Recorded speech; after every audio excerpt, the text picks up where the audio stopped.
Hello again, welcome back to the channel. Glad you could join me. So, if you've been following my videos, you'll know that I'm rereading the Vampire Hunter D series to catch up to the books that I just bought recently. And every once in a while I take a break because I find out about a book and it intrigues me. I see if it's at the library, I check it out, and then I have to finish it in that amount of time. So I recently found out about Murder Takes a Vacation, checked by Laura Lippman, checked it out from the library, and here we are. Our protagonist is Muriel Blossom. She likes to go by Mrs. Blossom. She feels that that's part of who she is and what she is, and so when she's talking to herself, she's not even calling herself Muriel. She's calling herself Mrs. Blossom. Mrs. Blossom was born and raised in Baltimore. She's recently coming from Arizona back to Baltimore. Her husband died 10 years prior, and she's been living in Arizona with her daughter and son-in-law. The son-in-law got the opportunity to move the family to Tokyo for business, and there's kind of an undercurrent that the son-in-law didn't want the mom to come. Now, don't get me wrong, Muriel is a perfectly pleasant person. I should be calling her Mrs. Blossom. Mrs. Blossom is a perfectly pleasant person. She's easy to get along with. In the book, she's not a nagging woman or any of those stereotypes. She seems perfectly fine, and you would probably get along with her fairly well. But you get the sense that, well, one, the son-in-law says they're moving to Tokyo and space is a premium, and it really is. Tokyo is one of the most populated cities on the planet, and so yes, it does cost quite a bit to find something there, and he says, well, we only have enough money to buy something or rent something for our family, so I'm sorry you can't come. And she doesn't want to go in anyway. Well, what is she to do? She is widowed, and she finds a lottery ticket, and this lottery ticket wins her over $8 million. Now, this is one of those things where it's kind of stretching your incredulity a bit, that it just so happens that she needs to leave Arizona, and she just happens to win a fortune right there when she absolutely needs it. So, I mean, things like that do happen, but very, very, very rarely. And anyway, she buys a place back in Baltimore, but she decides that what she's going to do with some of that money is go on a trip to Paris. She's always wanted to go. She grabs her best friend from childhood, and they go to Paris. Now, the thing that sets up the whole sequence of events that you read through is she's checking in at the airport. Now, she is one of those people who is worried about rules and following them and all that kind of thing. And so she goes to the airport early like she's supposed to. And they tell her that they've oversold the economy class and they need to bump her to first class. She's like, I don't know what to do with that information. I've never been in first class. And this man behind her in line, they seem to be of an age. He steps up and he says, don't worry about it.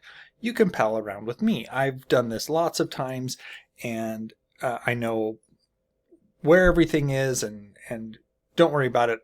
You can come with me. Well, they get on the plane, and he advises her. He says, because of the jet lag stuff, what you want to do right now is go to sleep directly.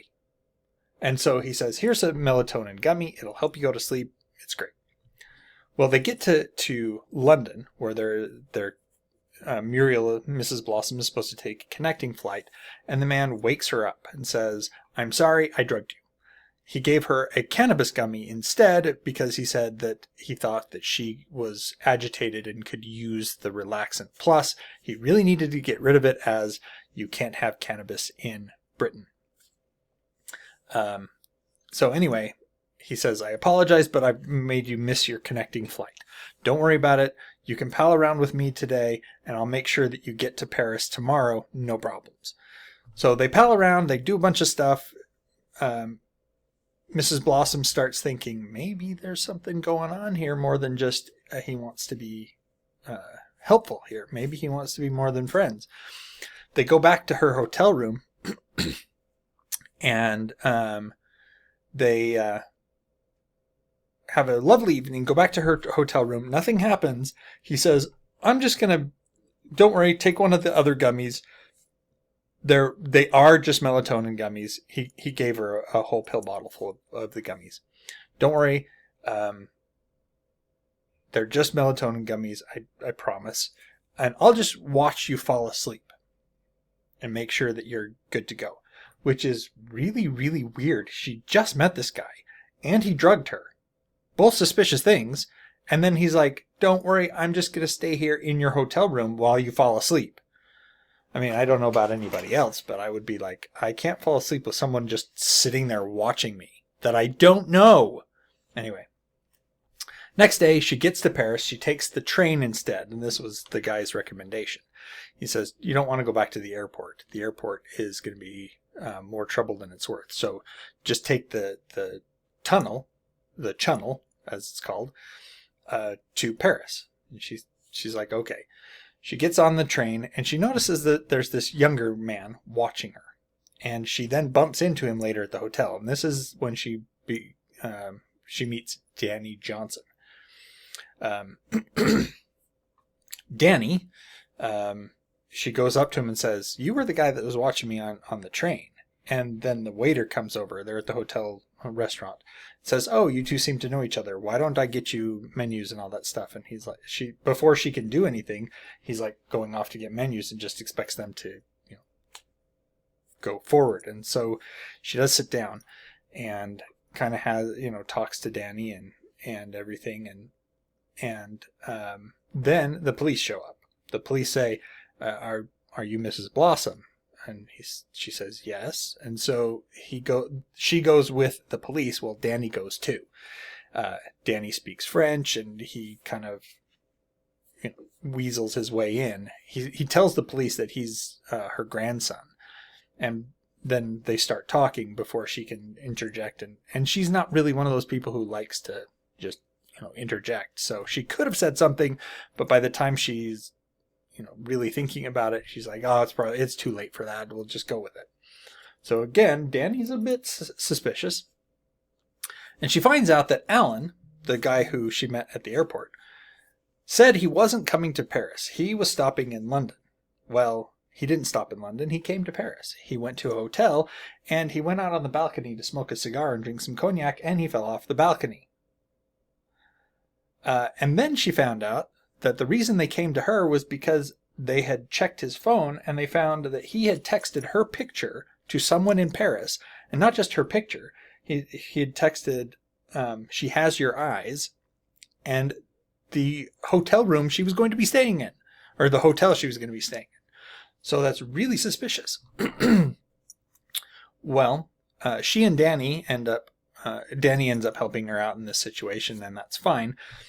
Well, she ends up confronting Danny, and Danny says, well, I'm actually an FBI agent. I work for the Stolen Art Division, and I was actually tracking Alan because he has a statue, and we are trying to get it because it doesn't belong to him. It was stolen, and we've been investigating this and things. Well, you may be thinking now, well, what about this best friend? You did say that she was going to Paris with this best friend. Well, yes, the best friend is coming a week later. Mrs. Blossom is spending a week in Paris on her own and then going on a cruise with her best friend. Well, a bunch of things happen in Paris. She kind of gets suspicious of Danny and confronts him, and Danny says, okay, fine, I'm not an FBI agent. I'm actually an insurance agent. There was this fire. The statue was supposedly destroyed in the fire, but we don't think it actually was. And we've paid out, the insurance companies paid out on the statue, but I still want to find it because That's my job. So she already has reasons not to trust Danny. Well, she goes on the cruise with her friend, and she tells Danny, you got to stay away from me because I don't trust you. They go on the cruise, and nobody gets killed. The only person that gets killed is Alan at the beginning. That kind of set this whole thing off. And not only is it kind of weird because they don't even call it a murder. They just figure he had an accident and fell off his balcony. It wasn't like there was somebody else in the room with him and they pushed him off. It's like, no, he went on the balcony, he fell off. So this is called Murder Takes a Vacation. And it seems to me that it's kind of a bait and switch. It's like, I'm expecting to have a murder happen here. And I'm not getting that. Now, let's get into kind of the review part. We have Mrs. Blossom. She's definitely not the kind who, and this is told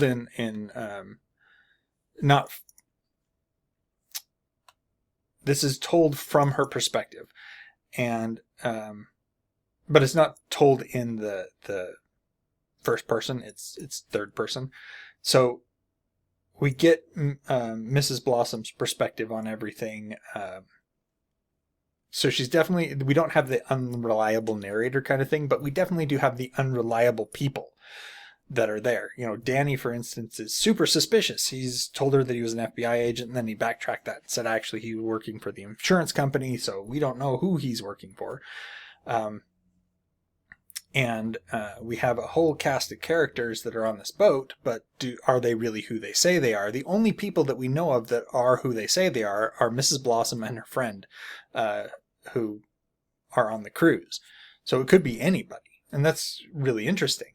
And the cast of characters is interesting.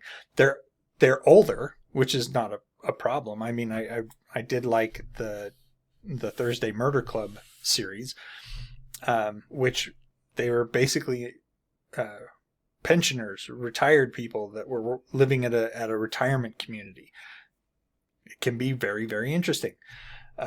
But if I were to go back, I would not read this book. I felt that it was a bait and switch.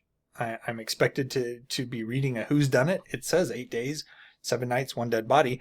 It's actually 14 days because it's 2 weeks. She has a week in Paris by herself, and then she goes on a cruise with her friend.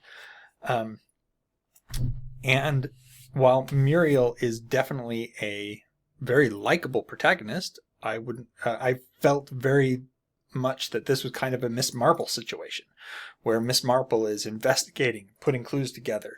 And we find out as part of her backstory that she worked for a private investigator and thought about getting her private investigation license. Now, she says she was mostly on stakeouts, but she still was able to be in a position to get her license, and she knows how investigations work and things like that. But she doesn't really investigate anything, which is, to me, kind of a bait and switch here. I'm expecting a murder. I'm expecting an investigation. I'm expecting her to puzzle it out and to get clues and all this other stuff, and she really doesn't. So, I mean, maybe that's the murder takes a vacation part. We still have, in my mind, it's a suspicious death because we know about the statuette, but nobody else thinks that it's a murder. So why is this called Murder Takes a Vacation?